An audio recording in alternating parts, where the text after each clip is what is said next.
Ayon sa isang nagkomento na DDS, akala niya raw ay maprinsipyo si Rafi, ngunit hindi raw pala kung saan galit umano ito sa hindi sumusunod sa batas, ngunit bulag raw pala ito kapag mayaman na oligarchs ang karap. Namin tahimik po muna, katatapos na ho ng 2025, talagang nabugbog po kaming magkakapatid sa mga batikos, sa mga banak. So, let's just please leave us alone. Sometimes you have to bend the law. Sa kontraktor. Mismong si Rector raw, nagmalaki sa kanya na binabarat ng Executive Secretary ang pagbili ng lupa para sa mga dadaanan ng gagawing kalsada. Allegation pa ni Reviste, si Garjola daw ang gumagastos para sa kampanya ni Vilma Santos Recto at anak nitong si Lucky Manzano para sa nakarang eleksyon na umabot daw ng bilyong piso. At siyempre, eto na nga, one versus all. Dahil Lian Leviste, hinarap ng buong tapang ang mga buhayang congressman. Okay. At siyempre pa, Ralph Recto at Leandro Leviste nagbardagulan. Sino sa kanila ang kakampihan ng ating mga kababayan? Ayun, oh. At siyempre, no, magkapatid na tulfo-tulfo, pumalakpak ang tenga dahil tumabla daw sila kay BP Sara. Yun.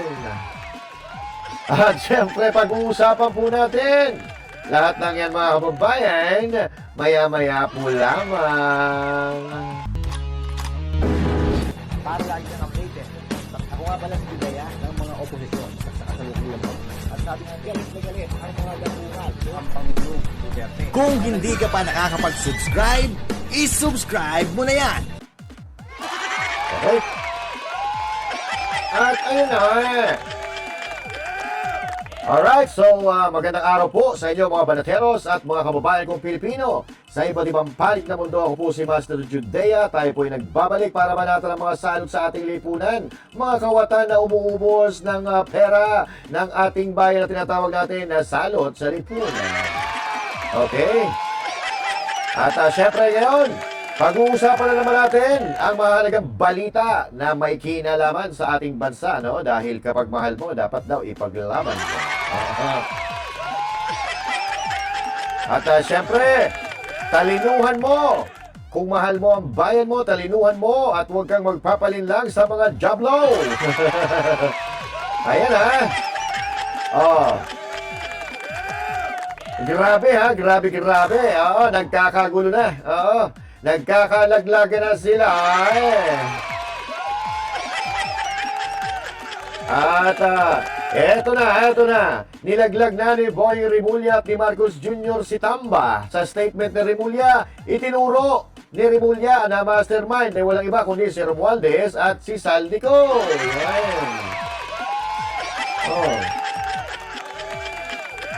Ano to? Si Marcos, Si Marcos Jr. wala na namang kinalaman.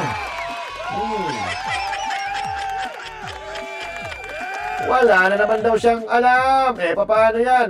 Parang ang nangyayari, tahu-tahuhan ka lang dyan. Umalis ka lang dyan, wala ka palang alam Inuubos na or inubos na nila ang kaban ng pera ng bayan pero wala kang kinalaman. Anong kalokohan yan?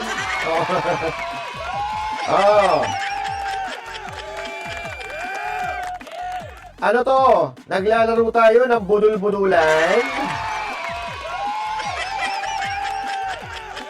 Kung naglalaro-laro lang pala tayo, kawawa naman dyan ang ating bayan.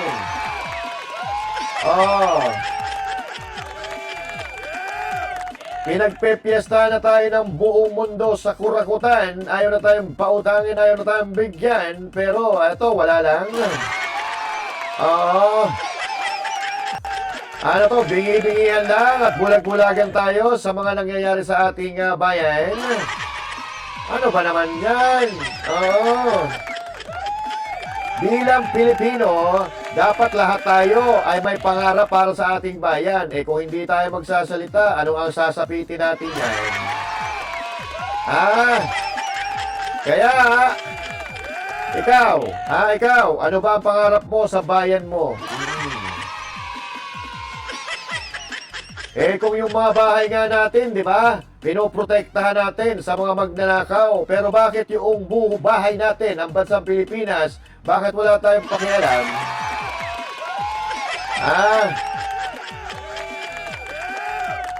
Bakit hindi natin hinaharang ang mga magnanakaw na yan? Di ba? So dapat na ating pinapakinabangan, sila-sila lang po nakikinabang. At siyempre, marami tayong pag-uusapan, ano? Ng bardagulan dyan sa Batangas, abay lumalala. Ang gulo-gulo na ng Pilipinas dahil dyan sa mga kawatan na yan.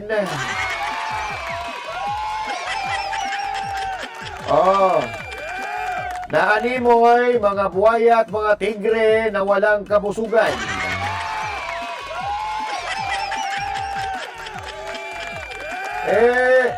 Nabuking na nga, abay, balita natin, tuloy-tuloy pa rin ang pagnanakaw. Magandang umaga, ha? Magandang umaga. Umagang umaga. Ang pinag-uusapan natin, puro kanegatibuhan, pero wala tayong magagawa, Yun talaga ang nangyayari.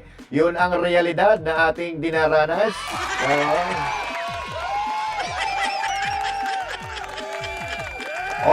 Sige, umpisahan na natin ang bardagulan, diyan sa mga Batangas na yan.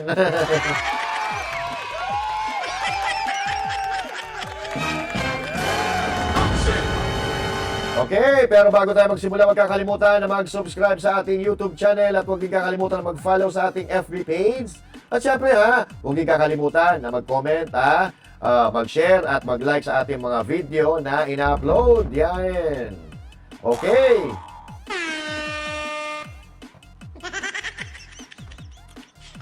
Sige. Tanggalin na natin yung budots-budots na yan para malinaw ang ating usapan. Wala nang budots-budots, ha? Mamaya na ulit tayo magbudots-budotsan. At syempre, unang arangkada, magkapatid na Tulfo, pumalakpak ang tenga dahil tumabla daw sila kay BP Sara. Kayo naman kasing mga survey firm kayo, no? Sinama nyo pa ang pangalan nito, ni Rapi Tulfo. So, ayan tuloy, ha? Pero parang lumaki na yung ulo. Siyempre. Dapat pinalamang nyo na ng gusto, nahiya pa kayo. Pinalamang nyo sana, ginawa nyo sana 100%, para naman, nandun na rin lang naman kayo, Itinablan nyo pa, gumagawa na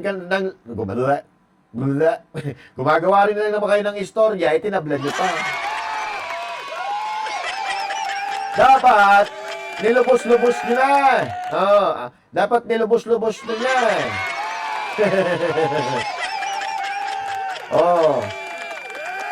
Ayan tuloy, nagpa-interview na yung dalawa na magkapatid dahil sikat na raw sila. Ayan na. Sir, yun lang Pons Asia survey na kinommission ni Senator Migs. Nung head-to-head si Sen. Rafi at si VP Sara, nag-tie sila for 46%. Is that something that you expected for your brother po? So, ang gusto po ng brother ko and myself, sana po, next time mag sama-sama yung mga kapatid po namin dyan, mga tatakbo possible candidates sa presidential, vice presidential. Ang plano lang po talaga namin, hanggang dito lang po kami sa Senado, kaya Senator Rafi was also worried last night kung makita po yung lumabas po sa media, sa social media kahapon, at sinasabi po na kahit sila ni Sara, marami naman yung problema dyan, papasok na naman po yung mga bashers, mga trolls. Wala naman talaga kaplano-plano yung kapatid ko. I was talking to him last night. Or sinuwang po sa amin na to run for higher office in 2028. Okay na po kami dito sa Senado. We're happy na makatulong with Rafi Laws. Pero po isa survey. Pakiusap po namin si Senator Rafi at myself. baka pwede po sa mga susunod na survey, huwag na muna isama yung mga pangalan po. Kasi marami naman po dyan ang magagaling din naman sa administration, sa opposition. Marami naman po pwede, kung ilalaban lang naman po kay Sara Duterte, may magagaling naman po ng mga tao po administrasyon. Sila, ang mga Remulla brothers po, I think they want to run. Nagpahayag niyo po si Secretary John Vic, si Rizal Teveros po ba? Ang Liberal Party, may mga tao po silang ipipil po yata. Doon muna kayo mag-concentrate itong mga survey groups po na ito rather than sa amin po. Dahil gusto po namin tahimik po muna, kakatapos lang muna 2025, talagang nabugbog po kaming magkakapatid sa mga batiko, sa mga banak. So, let's just leave please leave us alone. Huwag muna sama po yung mga pangalan po namin. Sir, not a chance, even if the figures and the surveys are speaking na Na-trauma pala eh. Nabugbog daw yung pangalan nila, ha? Nabugbog yung pangalan nila eh, buti alam nyo. Buti alam nyo, di ba? Bilib na bilib pa naman ako dito dati nung binabanatan niya si Pinoy, di ba? Sa mga anomalya ng gobyerno. Nung nakaupo na, puta, mukhang umiksi na yung dila, ha? Bumuntot-buntot na lang kay Martin Romualdez nung pagkaupo niya, ha? Alam Erwin Tulfo, no? Kumbinsihin mo na lang yung kapatid mo na tumakbo. Si Lenny nga, kinukumbinsi ni Vice Ganda, di ba?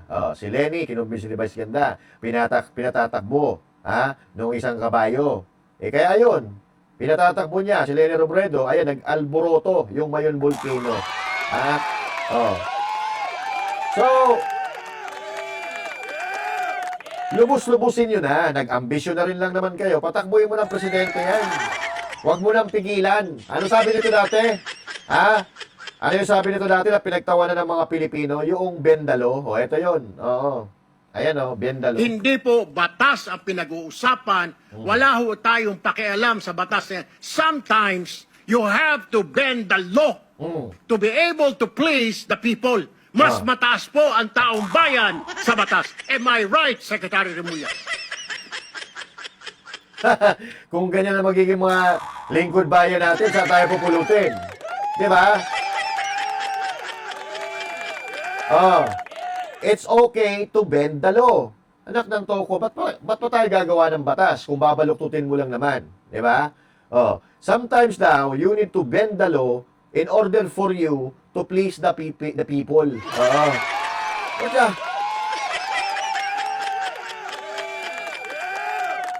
Sabi nga ng batas, di ba? No one is above the law. Ginawa yung mga batas na yan para sa mga Pilipino. So, ang Pilipino daw ay mas mataas pa sa batas. Anong kalokohan to?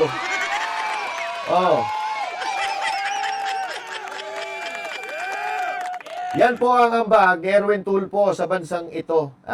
Anyway, may tanong ako, may nagawa na ba ito? May nagawa na bang batas ito? Or puro grandstanding lang? Kasi parang wala pa ako naririnig.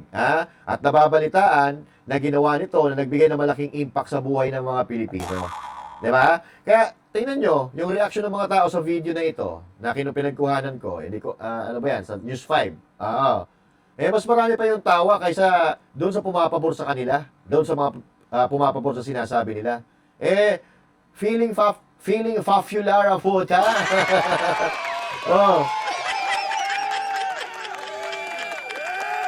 So, ikaw na nga mismo ang nagsabi na binabatikos kayo ng mga Pilipino, tapos ngayon, nako po, may pa-interview pa. Feeling mananalo baka nga mamaya sa pagkasenador, matalo na kayo. Ito pa, lalo na itong kapatid niya, na tumabla daw kay BP Sara. So, ito po, Una sa lahat, buong kumbaba, ako po yung nagpapasalamat sa tiwala. Pero I said it before, and I'm going to say it again, wala pa akong balak na tumakbo as president sa 2028. However, I believe I'm doing very well as senator and I can do a lot doing very well. more as senator. Therefore, maasahan niyo, re-electionist ako sa 2028. Bakit mataas ang number niyo sa survey? That will not change your mind, sir? No. Bakit po? Bakit, sir? I'm very happy as senator, like I said. So, ba't pa ako aakyat sa higher office? And then, I don't want to commit the same mistakes that others committed. Mga elected officials, first term pa lang sila. And then after first term, tumatakbo agad sila sa higher office, so higher position, and they fail. So, Sir, kahit pa magkaroon ng clamor for you to run. I don't think so. Final answer niyo, sir. Final answer. What if mas makakapaglingkod kayo as president? Pwede na ako maglingkod as senator, di ba? Pareho lang naman yun, lingkod bayan tayo. So, yun yun. Pero mas maraming authority sa yung presidente. Mas maraming sakit sa ulo. O, di ba? Sir, kahit mas tumaas ka na sa survey kay VP Sara. Mas kinawa hanggang langit. Talagang hindi. Marami naman dyan eh. Nandiyan naman si Mayor Lenny, si Sen Risa, si Sen Bam, si dating Senator Trillanes, nandiyan si Sen Sec John Vic, Sec Vince, si sino pa, General Torre, Mayor Magalong, so many people. If meron kayo daw, Take your pick. if not president, what if katandem? I'm sorry? What if not president, what if huling kayong katandem as VP? Hindi rin. Happy na ako sa Big Senator. Sir, kasi kayo daw ang pwede. When the time comes, I think kung kapareho ng advocacy ako, why not? Why not? Depende kung sino yung candidate na tatakbo as president or vice president. I will know later. Is VP Sara among the options na susuportahan ninyo? I-endorse nyo? Well, sa ngayon, siya pa lang ata ang very clear na tatakbo. Wala pa naman nakalatag na iba. So titingnan ko kung sino yung kapareho ng advocacy ko. So most likely yung suportahan ko. Okay? Thank you, sir. So the fact na yung mga binanggit niya, kung nung hindi pa sila tinatanong, no, ng reporter, binanggit niya, sila Risa Ontiveros, Lene Robredo, si Jan Vic Rimulya, sino pa. Mga pulawan eh. Mga pulawan yun. Mga kakampi ni Marcos at kakampi ng mga Liberal Party. So dito pa lang mga kababayan, kitang-kita mo na ang kulay ni Raffy Tulfo na ayaw niya kay BP Sara Duterte. Pero nung tinanong siya tungkol kung i-endorse ba niya si BP Sara Duterte, hindi naman niya sinabi na susuportahan niya at nililis niya po yung sagot niya. So, ibig sabihin ito, ayaw niya sa Duterte. So, huwag na nating asahan si Raffy Tulfo na susuporta sa mga Duterte dahil hindi niya yun option. Kasi hindi nga niya nabanggit, di ba? Yung pangalan ni BP Sara Duterte kung hindi siya tinanong. Di ba? So now, ang problema natin ito, tumanggi siya. Tumanggi si Raffy Tulfo, pero deep inside, kilig na kilig yan. Oo. Kasi, wadyangin na, no? Gustong-gusto ako ng mga Pilipinong patakbuhin, ano? Oo, parang tumabla tayo kay BP Sara Duterte. Oh, di ba? Tumakbo ka na, huwag ka na magpabebe. Oo. Nagpabebe ka pa eh. Pero, binasa ko mga kababayan yung mga comment, tawa ko ng tawa. Sabi ng mga kababayan natin, piling mananalo daw. Oo. Nagpa-interview pa talaga eh. No? Oo. Alam mo dati, idol na idol ko rin ito. Idol na idol. Pero, mula nang nagyabang ito sa ABS-CBN, yung pinasara ng Duterte administration yung ABS-CBN, di ba? Nagsalita ito doon sa isang programa sa ASAP, di ba?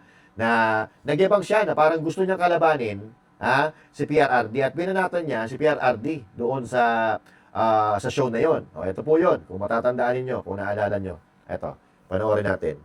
Inaabot ngayon ng pagkundina si Raffy Tulfo matapos na pumanig ito sa pagbubukas muli ng ABS-CBN. Nagbigay ng kanyang pahayag si Raffy sa nasabing issue sa kanyang programang Wanted sa radyo matapos ang kanyang guesting sa TV show ng ABS-CBN na ASAP kung saan kumanta siya kasama sina Shasha Padilla at Kumanta Nina. pa, Anya, bagamat walang nagsasalita tungkol sa issue, ngunit ramdam niya raw ang lungkot ng mga natirang empleyado. 10,000 raw ang nawala ng trabaho at baka isang araw umano ay sabihin ng Diyos na okay na ulit after 10 months kung saan magbabanggaan umano ang 16 million versus 42 million subscribers. Bagamat walang binanggit si Raffy kung para saan ang 16 million, ngunit public knowledge na ang naturang bilang ang mga bumoto kay Pangulong Rodrigo Duterte. Ayon sa isang nagkomento na DDS, akala niya raw ay magprinsipyo si Raffy, ngunit hindi raw pala kung saan galit umano ito sa hindi sumusunod sa batas, ngunit bulag raw pala ito kapag mayaman na oligarchs ang karap. May isa namang DDS na nagsabi na sumasakay lang ito sa issue at galit daw ito sa magnanakaw, pero ang sinasakyang issue umano nito ay magnanakaw din kung saan naggagamitan lang umano ang mga ito. Una rito, napabalita na tatakbong Vice President si Raffy kung saan magiging running mate umano ito ni Manny Pacquiao. Ayun, mga kababayan, magiging running mate ni Manny Pacquiao. Di ba? Tapang-tapang nito noon, di ba? Sana tinuloy mo yung pagtakbo mo bilang vice presidente, di ba? Nagyabang ka rin lang naman, sana tinodo mo na.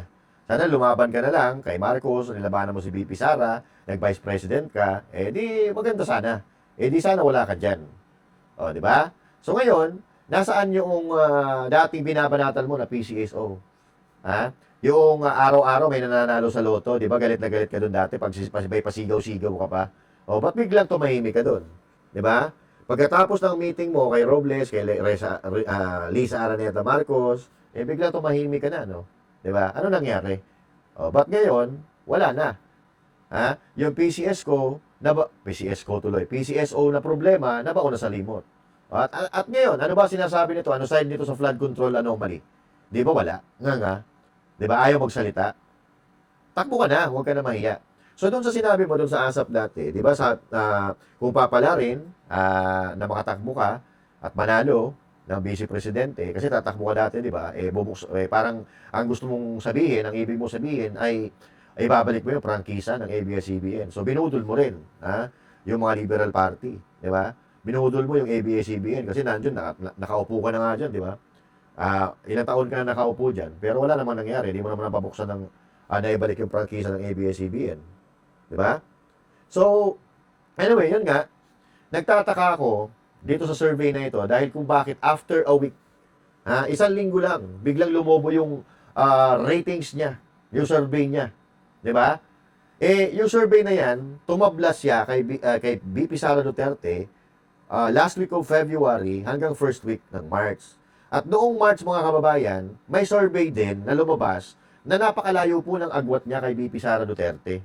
Ano yon? Bigla-bigla na lang, sabay-sabay na nagbago ang isip ng mga tao at biglang umayaw kay BP Sara Duterte at biglang nagkagusto kayo. Di ba? At tumaas bigla ang rating mo. Walang ganun. O eto, panoorin natin to. Nanguna si Vice President Sara Duterte. Nanguna si Vice President Sara Duterte sa resulta ng isinagawang tugon ng masa survey para sa unang quarter ng taon sa tinatawag nilang hypothetical head-to-head presidential match-up sa darating na 2028 elections. Batay sa resulta ng survey, lumabas na nakakuha si BP Sara ng 46% na suporta o vote intention habang 35% naman ang nakuha ni dating Vice President at ngayon Naga City Mayor Leni Robredo. Samantala, 19% naman ang nagsabing undecided. Bagaman si BP Sara nakakuha ng pinakamataas na porsyento sa nasabing survey, sinasabing lumiit naman ang kanyang agwat mula sa suportang nakuha ni Mayor Robredo kung ikukumpara sa nakaraang fourth quarter survey noong 2025.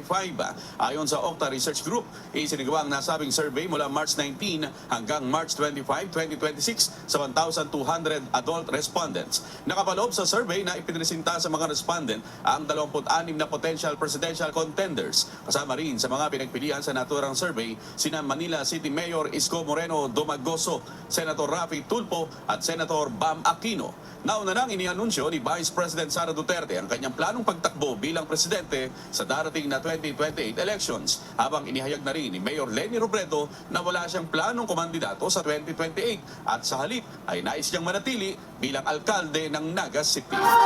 Okay? So yun, mga kababayan, ano? At kung makikita niyo po, nandiyan sa screen, March din yan, no? Diba? March din. Ang layo po ng agwat ni Rafi Tulfo sa survey ni BP Sara Duterte. Ayan, nakikita nyo, 9% lang, oh. 9% lang si Tulfo. So, ano yung isang linggo? Biglang nagbago yung preference ng mga tao. Ito naman na Pulse Asia, False Asia, no? Sana ginawa nyo ng 100% si Tulfo. Diba? Nahiya pa kayo, eh. But anyway, sinabi naman niya na hindi na siya tatakbo. Antayin na lang natin kung magbabago yung desisyon niya. Sana tumakbo siya.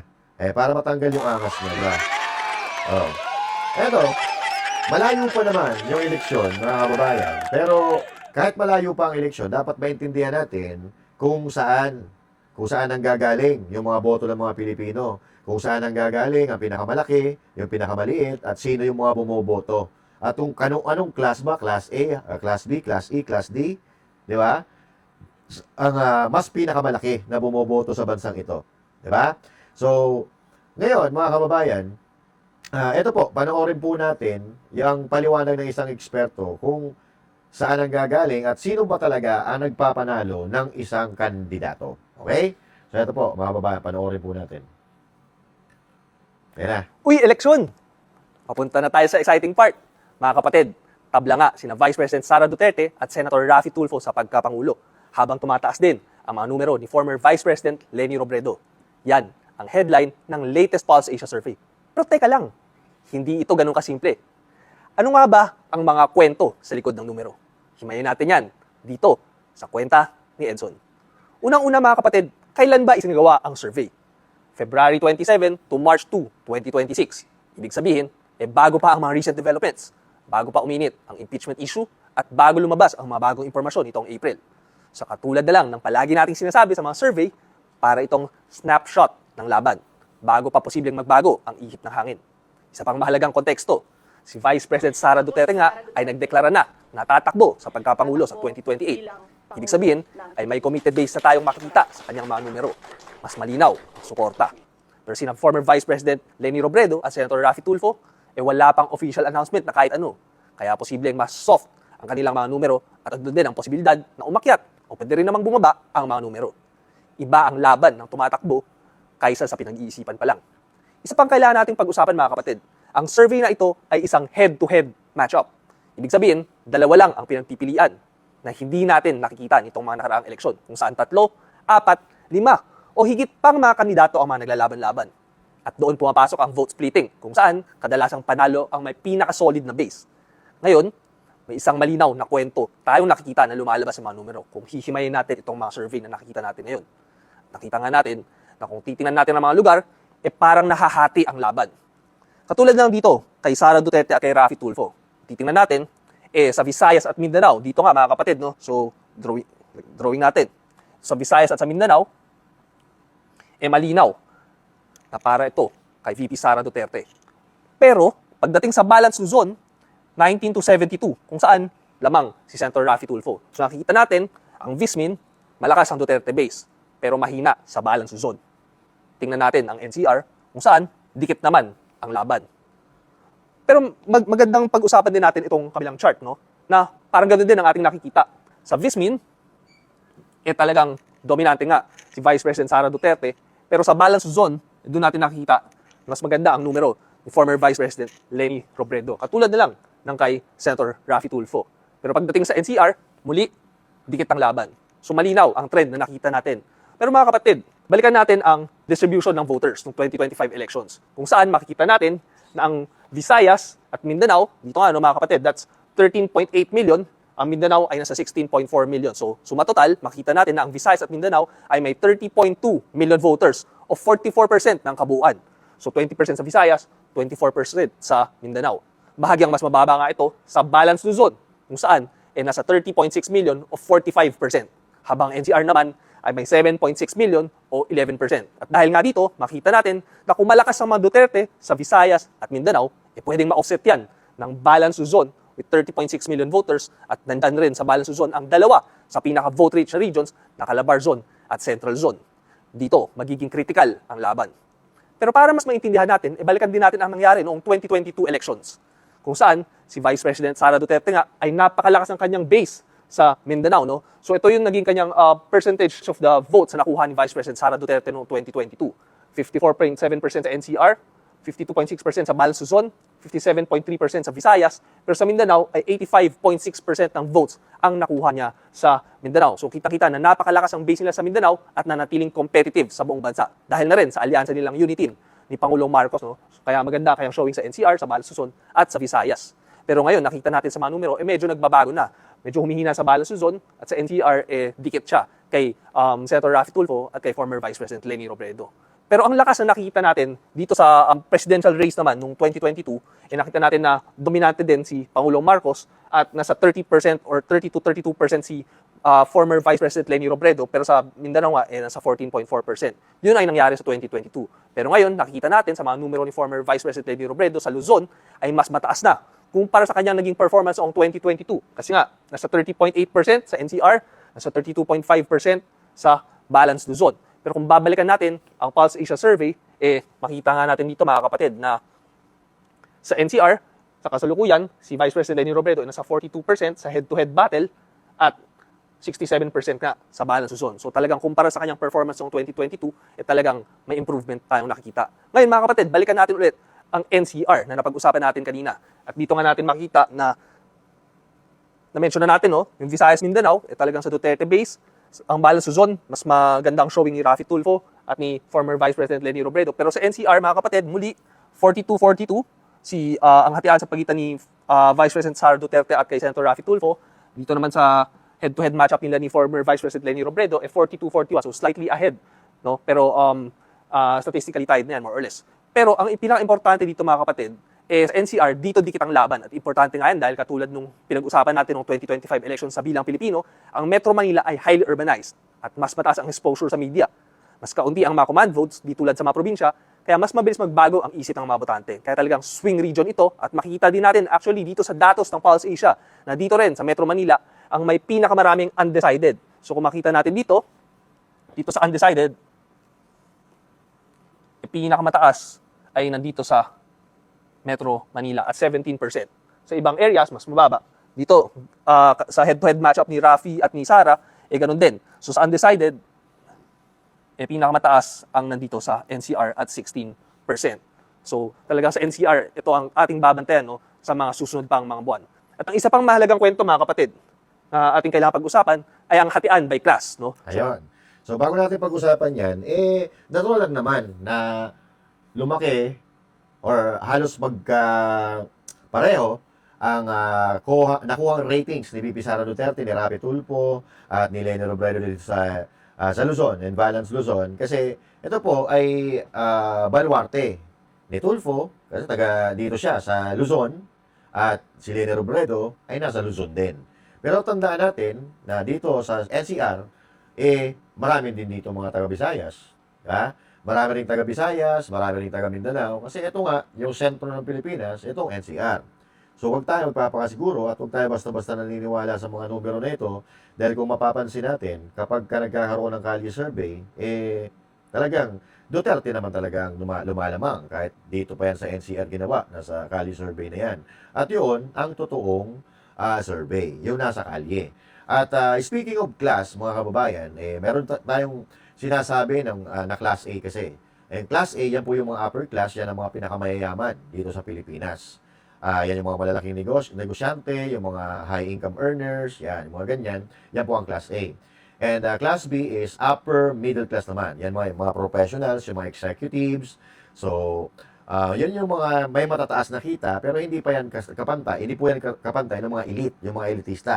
So, Class C naman, yan po yung tinatawag natin na middle class. Regular na empleyado, may maliit na negosyo, yung katamtaman lang, middle class. Yung Class C naman, mga kababayan, yan po yung, Class C, ano ba yung sinabi natin, Class C? O Class D. Yung Class D po, yan ang sinasabi na lower middle class. Yan yung masa.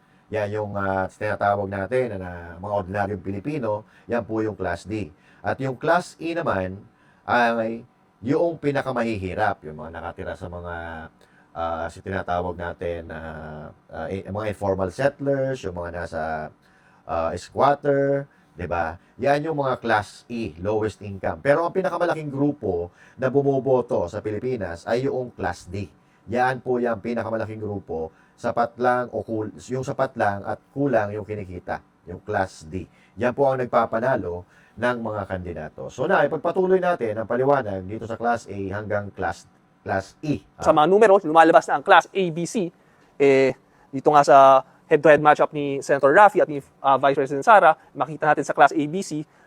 Dito na rin sa head-to-head matchup ni Vice President Sara at former Vice President Leni Robredo, makikita natin, pag-usapang Class ABC, mas pabor ito kina former Vice President Leni Robredo at kay Senator Rafi Tulfo. Habang ang Class D naman, makikita natin na kay Vice President Sara Duterte at kay Senator Rafi Tulfo.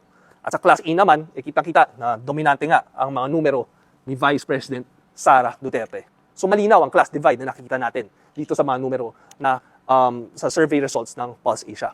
Okay.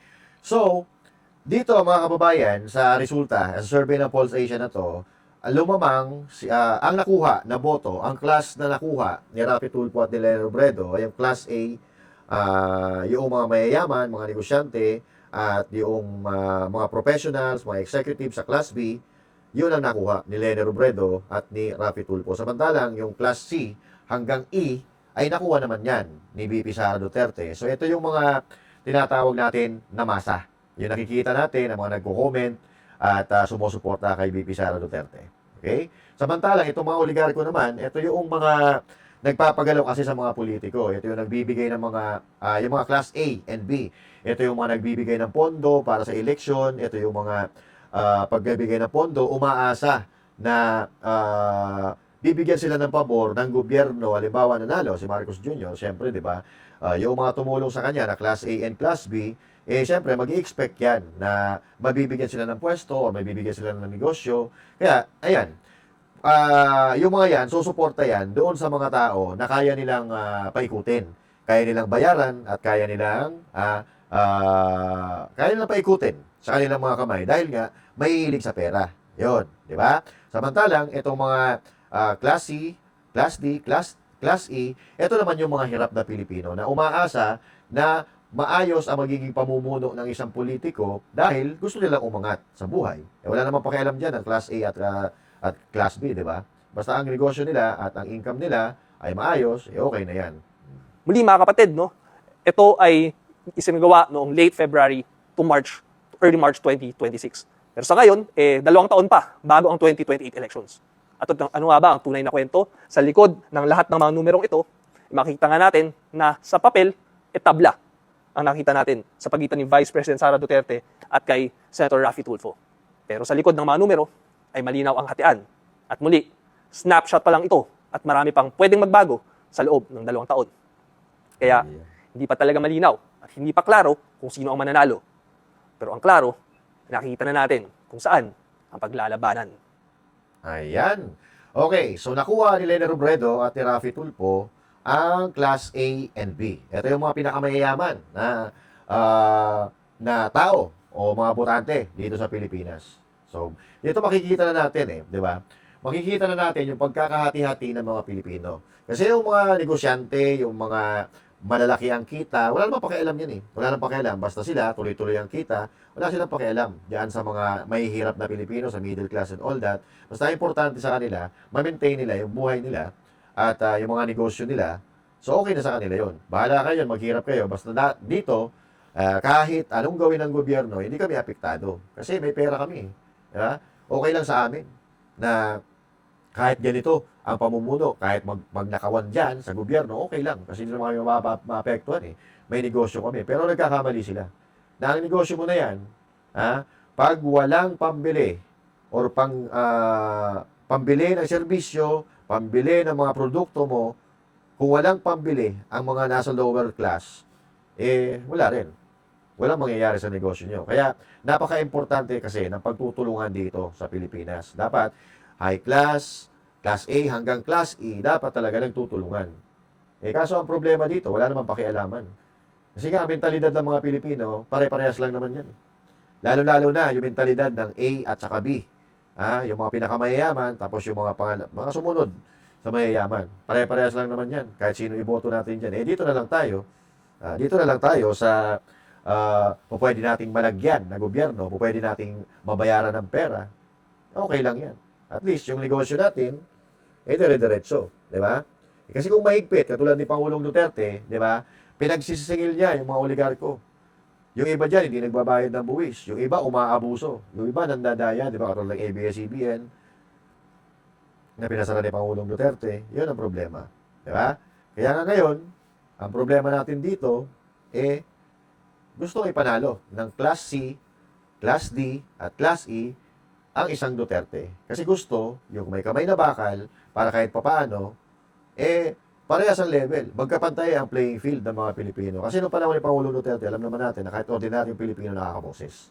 Pero ngayon, ang problema, nagkakabangayan na nga sa gobyerno. Di ba? Nagkakabangayan sa gobyerno, ang gulo-gulo sa Kongreso, dahil dito sa Kongreso, napakaraming buhaya. At ito, next topic natin, pag-usapan natin, ang banatan ng mga taga-Batangas kanina. Pinag-usapan sa iba't ibang panig ng Pilipinas at sa iba't ibang panig ng mundo kung saan binanatan ni Liviste si Recto. Diba? At nagkaroon nga ng tensyon dyan sa Kongreso kahapon, mga kababayan. Alam naman natin na dyan sa Kongreso, maraming buhaya dyan at allergic sila kapag pinag-uusapan ang nakawan sa gobyerno. Dahil halos lahat sila dyan Hindi naman lahat, pero halos lahat dyan sa Kongreso ay magkakasabwat, ay may nagawang hindi maganda sa gobyerno. So, pag-usapan po natin yan at ito, ang unang tira, unang video, pasok. Tahasang inakusahan ni Batangas 1st District Representative Leandro Liviste na sangkot umano sa korupsyon sa DPWH si Executive Secretary Ralph Recto at Congressman Edwin Gardiola.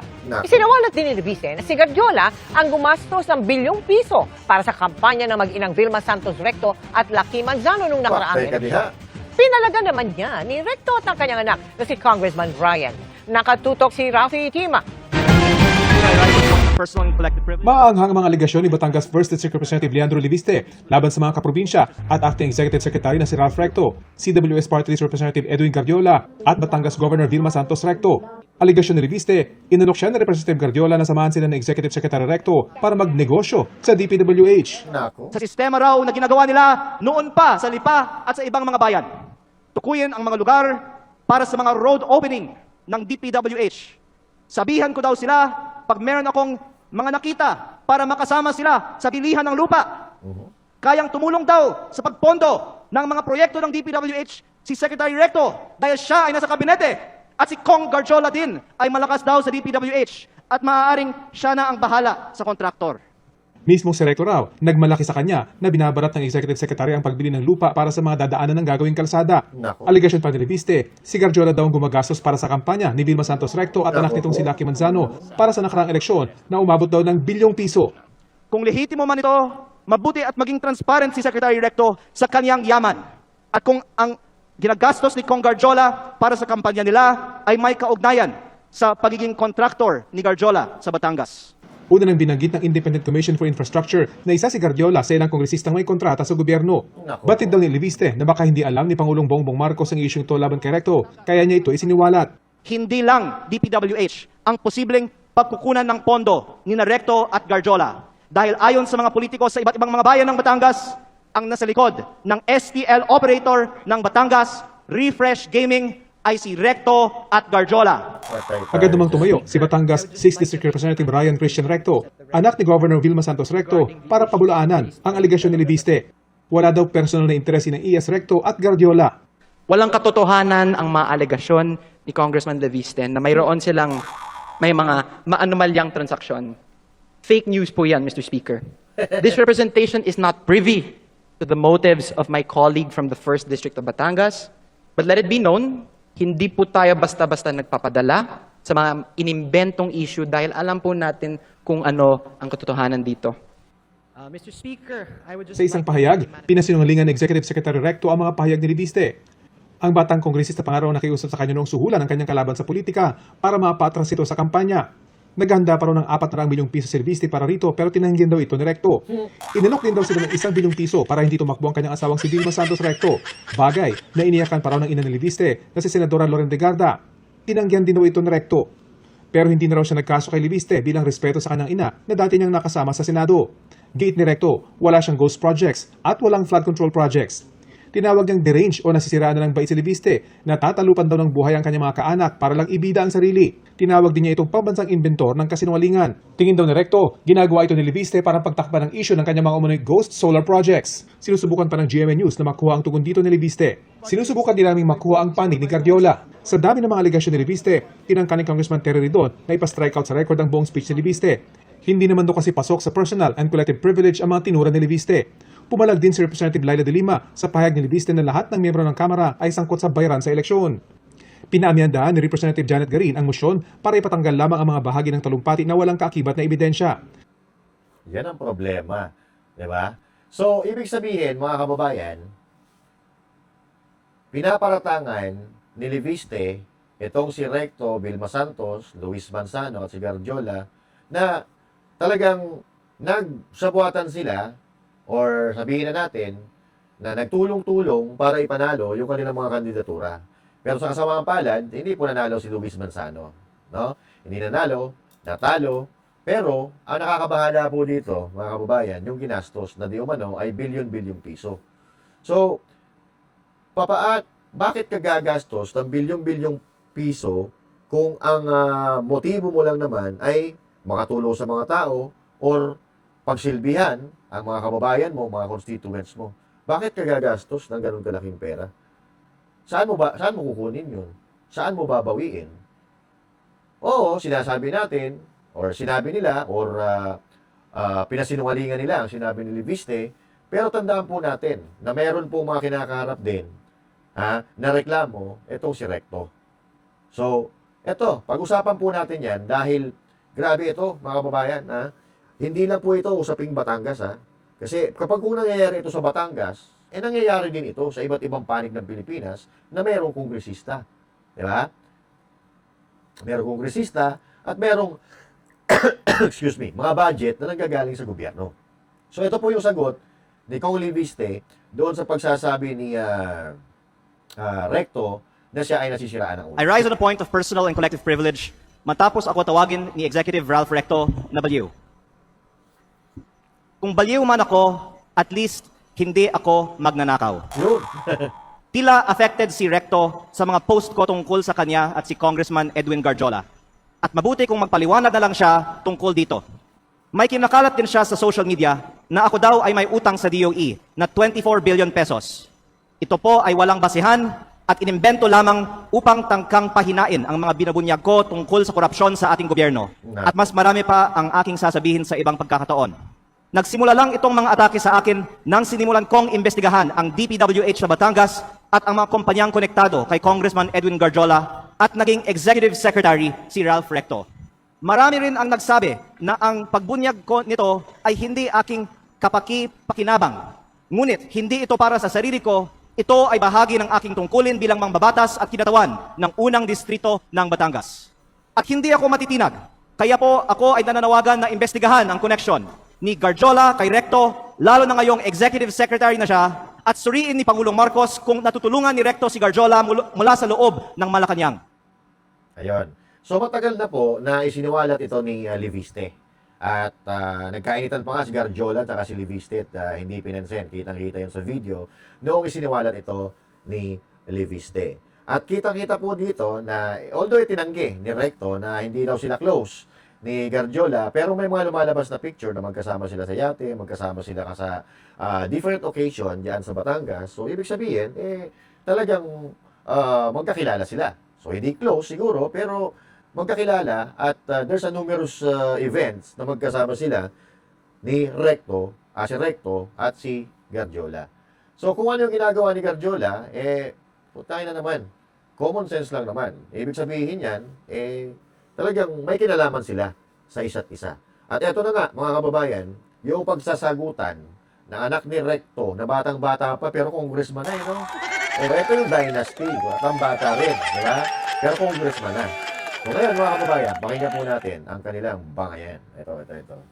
First, while this representation recognizes the importance of legislative oversight, I believe that it is equally important that information shared in this plenary is accurately based on facts, not assumptions, not insinuations, and certainly not on incomplete information. Hindi po dapat ginagamit ang plenaryong ito upang lahat ng mga haka-haka o paratang na walang sapat na basehan. On the alleged ties between Congressman Edwin Garjola and Executive Secretary Ralph Recto, their association is purely professional, as Congressman Garjola is also a member of the House of Representatives and a fellow Batangueño. There are no personal interests involved, but only a shared commitment to fulfill their duties to their constituents. Mamaya po, ipapakita ko sa inyo kung gaano or ano ang diferensya ng inilaki ng salin ni Garjola mula noon nang umupo sila or nakapo itong administrasyon ni Marcos Jr. Okay? Ang katotohanan ang mga alegasyon ni Congressman Leviste na mayroon silang may mga maanumalyang transaksyon. Fake news po yan, Mr. Speaker. This representation is not privy to the motives of my colleague from the 1st District of Batangas. But let it be known, hindi po tayo basta-basta nagpapadala sa mga inimbentong issue dahil alam po natin kung ano ang katotohanan dito. In fact, I will not stand idly by and let these so-called facts be presented as truth. Let it be a reminder that Executive Secretary Ralph Recto has served as congressman and senator for decades, representing... Kaya nga congressman at senator, Pero mamaya, papakita ko sa inyo yung mga anomalya na kinasasangkutan ni Recto. Not only Batangas, but also the broader interests of the Filipino. And same goes for Governor Vilma Santos Recto. Mr. Speaker, and to all my colleagues here and to the general public, let us just focus on the facts and let us uphold the process. And most of all, let us keep our focus on our constituents and serve them with integrity. And on the subject of VAT, pagdebatehan po natin yan dito sa Kongreso. It is not the job of the executive, but our job as legislators, and we're always open for that. Unang-una po, ako po ay nagpapasalamat kay Congressman Recto na gusto niyang talakayin ito ng mas mahaba siguro sa Kongreso. Kaya sana magkasundo-sundo na lang tayo na magkaroon ng pagdinig sa Kongreso. Ipatawag natin ang iba nating mga kapwa Batanggenyo at sila ang pwedeng tumistigo tungkol sa mga kaugnayan ni na Secretary Recto at Congressman Garjola para hindi he said, she said at maglabas na ng mga resibo. Ayun, mga kababayan. At nakita naman natin na nung nakaraan, nung Labor Day, mga kababayan, daan-daang Batanggenyo ang bit-bit ni Congressman Leviste na inireklamo, ito nga ang si Recto. Diba? So, dahil si Recto daw di umano ang umaharang kung bakit hindi ibinaba yung itinanggal or ibinaba yung VAT. So now, talagang grabe, nagkakainitan na dito mga kababayan. Pero ang tanong dito, sino ba ang nagsasabi ng totoo? Si Recto or si Leviste? Pero ang sisti kasi dito mga kababayan ang tanong, kung sino ang may history ng anomalya. Alam naman natin na si Leviste, wala pa naman itong kinasasangkutan. Wala pa tayo napapatunayan na kinasasangkutan ng, na siya ay nagnakaw or may anomalya na ginawa sa gobyerno, sa kaban ng bayan. Pero itong si Recto, may kaso po dyan. May kaso po na nakasampa dyan kay Ralph Recto. Diba? So ito po, pakinggan natin ang isang doktor kung saan. Isa po ata sila sa nagsampa ng kaso kay Ralph Recto. Kasi itinaas nila, diba, yung tax ng alak, diba? Yung sin tax, yung alak, mga sigarilyo o mga bisyo, itinaas nila. So ngayon, pero ang nakakatawa, dapat pag itinaas mo, ang advokasya kasi, or ang purpose, kaya itataas mo yung tax ng mga sigarilyo at alak dahil kontra ka sa mga bisyo na ito. Pero ang problema dito, itong si Ralph Recto, umiinom, naninigarilyo, diba? So yun ang problema dito. So parang ibig sabihin, hindi mo isinasabuhay yung gusto mo talaga. Yung isinusulong mo, siguro para sa sarili mong interes, hindi para sa mga Pilipino. Dapat magiging perfect example ka. Kung ayaw mo, gusto mong taasan ang tax ng mga inumin, mga alak at mga bisyo, ibig sabihin mo noon, ayaw mo sa bisyo. Pero kung ikaw mismo nagbibisyo, parang wala nonsense So ito po, pakinggan po natin ito. Bakit nyo po pinanawagan ang agaran na pagbibitiw ni Executive Secretary Recto po? Well, ang pananawagan yan dahil sa long history ng mga wrong policies ng mga anti-people at saka anti-health.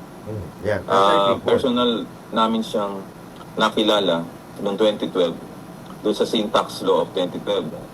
Kasi ang utos sa amin noon ni President Aquino during the time nung buhay siya at saka ng mga advocates, mga economists at lahat ng gabinete na ipasa yung sin tax para magkaroon na mataas na buwis para sa tobacco at alcohol.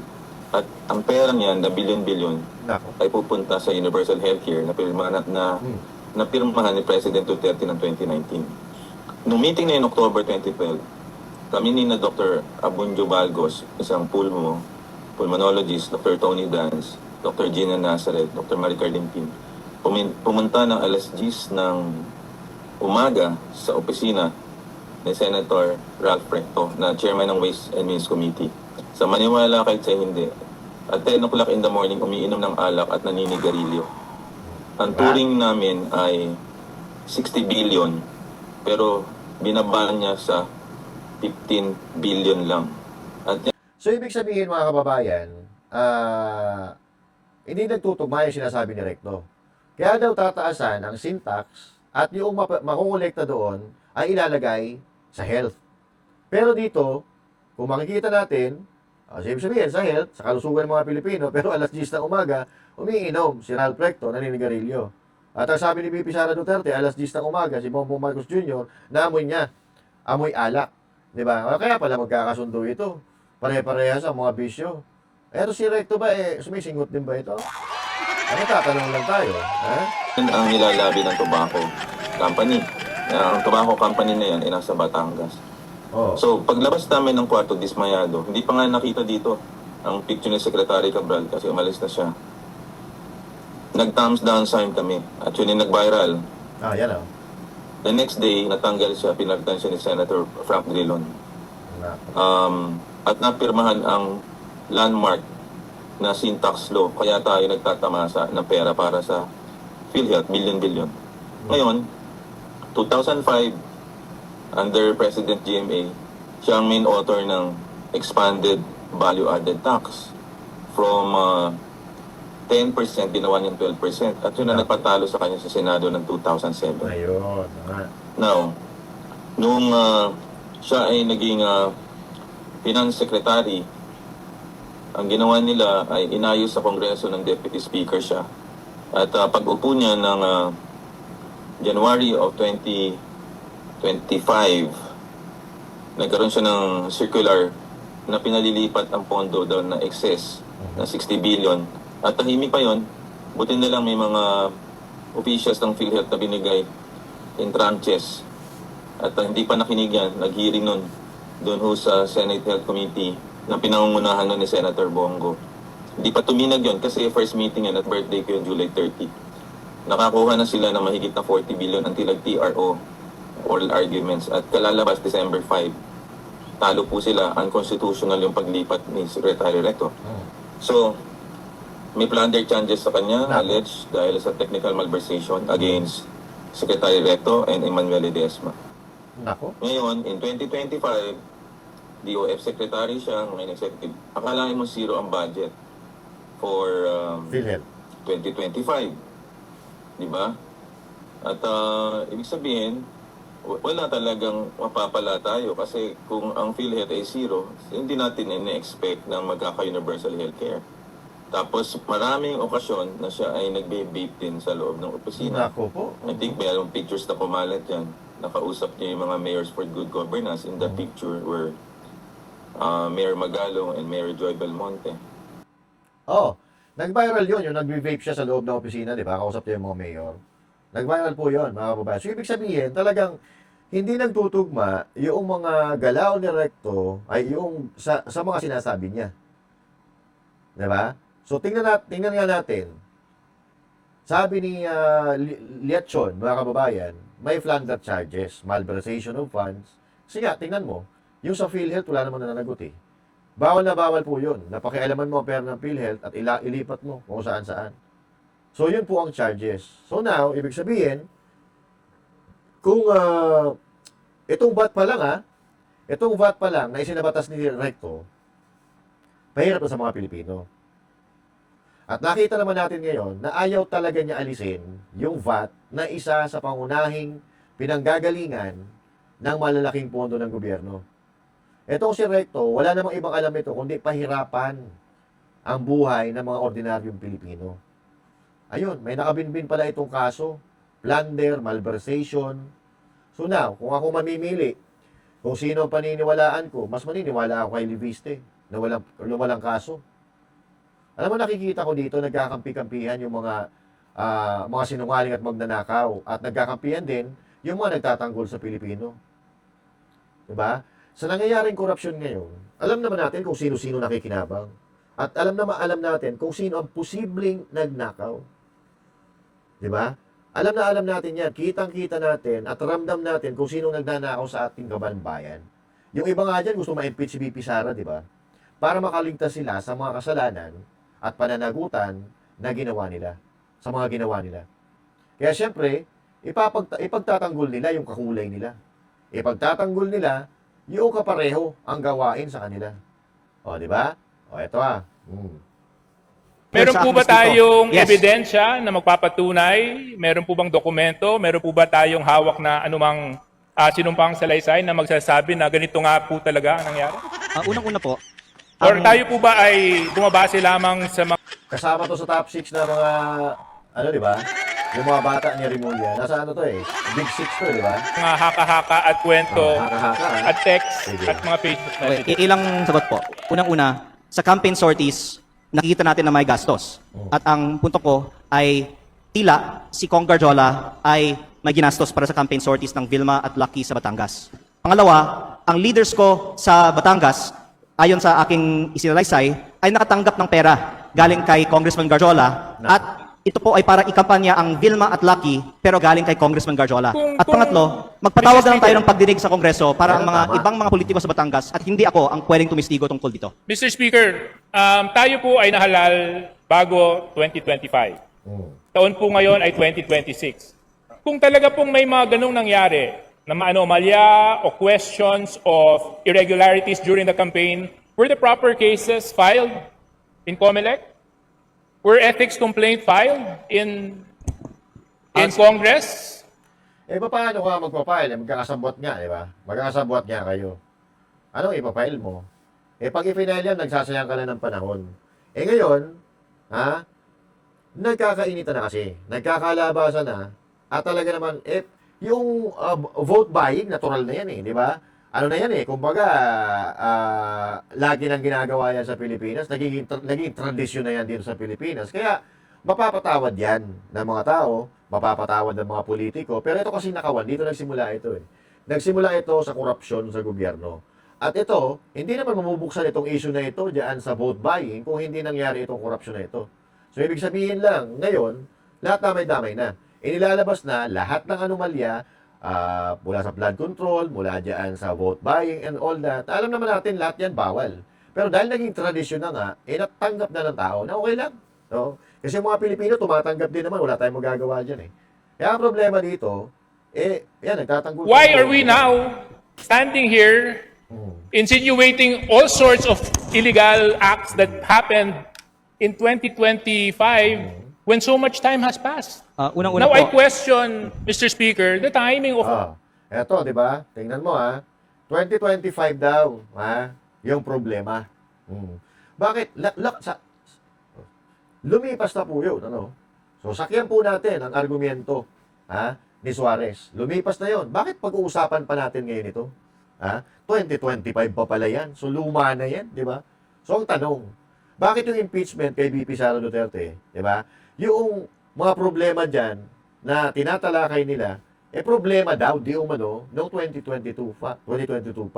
Yung doon sa mga funds na binibigay kay VP Sara Duterte, di ba? Yung intelligence fund, di ba?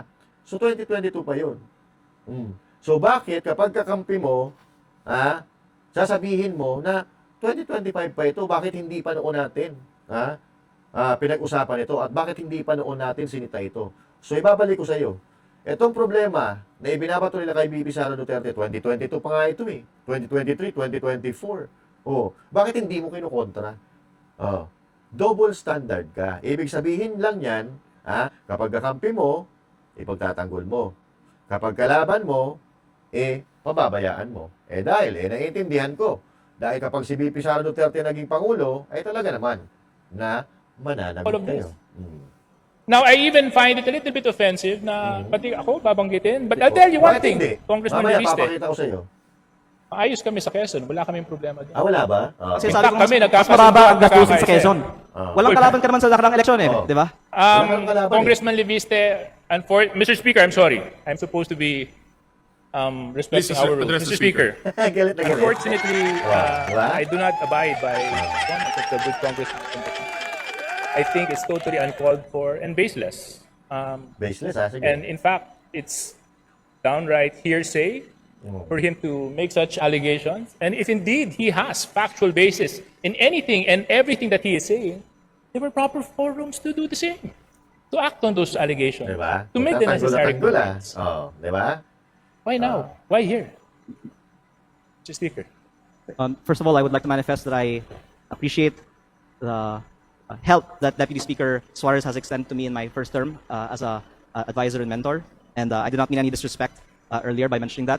My point was that mas mababa ang gastusin sa Quezon at Batangas at sa Calabarzon kumpara sa ibang mga rehiyon. Pero ang punto ko ay hindi ang ginagastos sa election kung hindi ang pinanggagalingan ng gastos na ito. Lalo na kapag lantaran ang kontraktor ay nasa campaign sortie at ako nga ay may personal na karanasan na si Garjola ay gumagastos para sa kampanya ni Vilma at Lucky. But in terms of your question on why now, I would like to say that my focus has been on transparency and accountability on corruption in the DPWH and the flood control investigations. Kasi hindi sapat na i-disqualify natin ang mga kandidato na may vote buying sa mga eleksyon. Dapat kasuhan para sa pagnanakaw ang mga politiko kapag sila ay nahalal na. Kaya yun ang inuna ko, yung pananagutan sa korupsyon sa DPWH. Pero kung pwede ko pong banggitin din, ako po ay hindi sinungaling.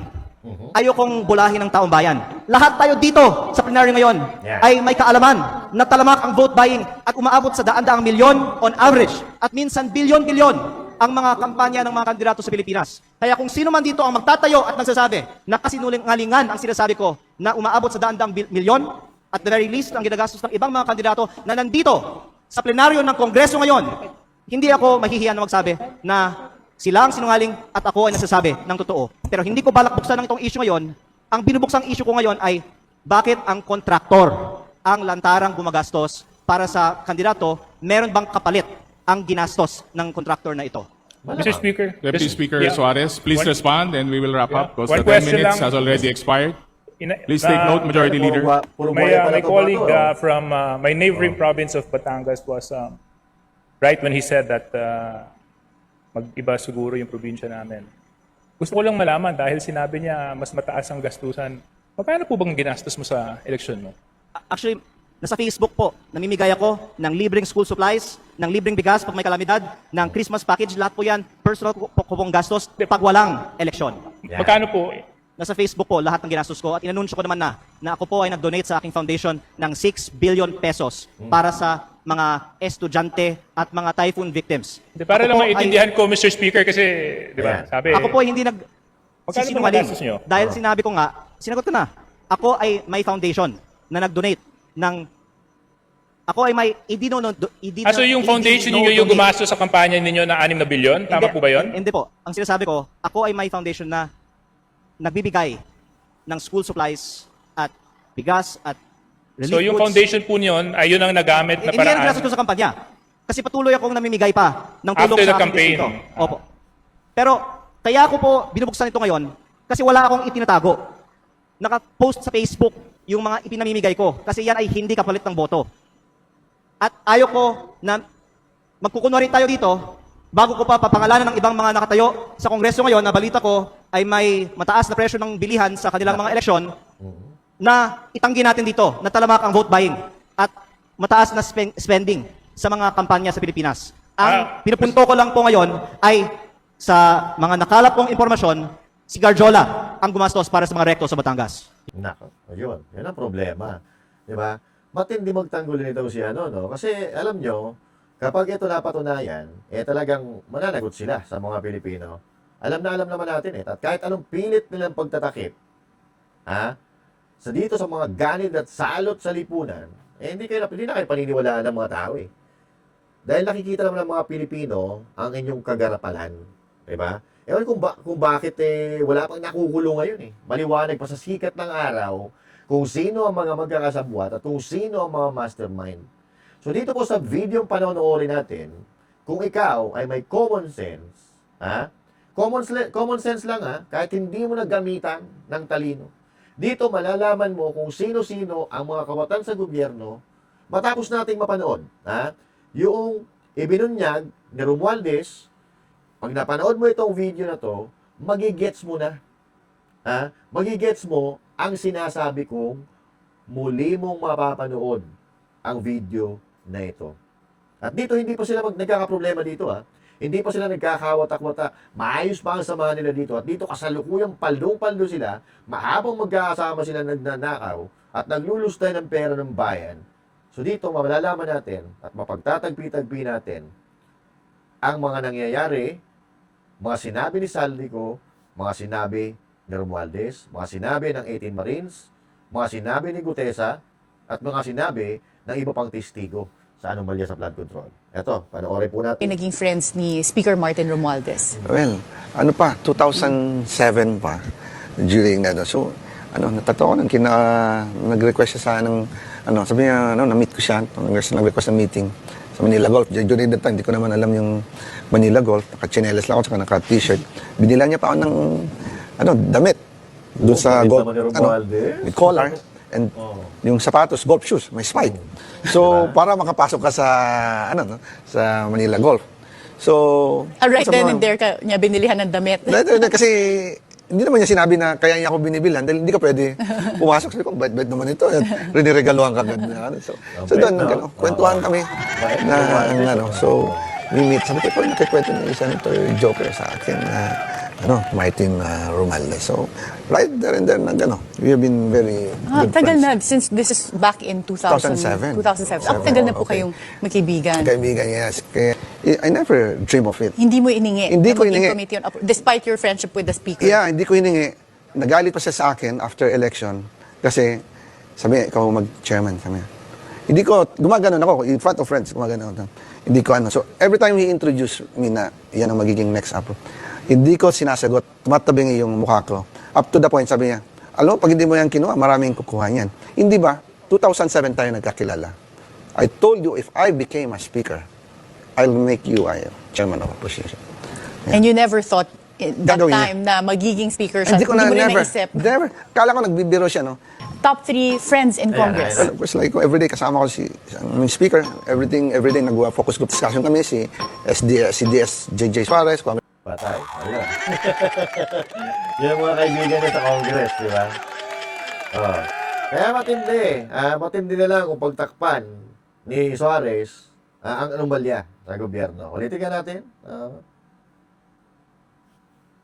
Tagal na, since this is back in 2007. 2007. Tagal na po kayong magkaibigan. Kaibigan, yes. Kaya, I never dream of it. Hindi mo iningi. Hindi na ko maging iningi. committee on despite your friendship with the speaker. Yeah, hindi ko hiningi. Nagalit pa siya sa akin after election kasi sabi niya, ikaw mag-chairman. Sabi niya. Hindi ko, gumaganon ako. In front of friends, gumaganon ako. Hindi ko So, every time he introduced me na yan ang magiging next up, hindi ko sinasagot. Tumatabingi yung mukha ko. Up to the point, sabi niya, alam mo, pag hindi mo yan kinuha, maraming kukuha niyan. Hindi ba? 2007 tayo nagkakilala. I told you, if I became a speaker, I'll make you a chairman of opposition. And you never thought that Gagawin niya. time na magiging speaker siya. Hindi ko na, mo rin never. naisip. Never. Kala ko nagbibiro siya, no? Top 3. Ayan, okay? So, talagang planado na pala talaga ni Martin Romualdez, no? Gagawin kitang speaker. Actually, ito si Saldico, maayos naman ito. Maayos naman ito dati. Hindi ko nga alam kung bakit nagkaganon. Biglang nadikit siya kay Martin Romualdez, bigla na niya binanatan yung mga Duterte na dating apakabait niya sa mga Duterte. Di ba? So, eto nga, sino ang top 3 na friend mo diyan sa Kongreso? Friends in Congress. Well, of course, like everyday kasama ko si speaker, everyday nag-focus group discussion kami si CDS JJ Suarez, Congressman Suarez, si Don Gonzales, Senior Deputy Speaker. Lagi yun namin pinaplano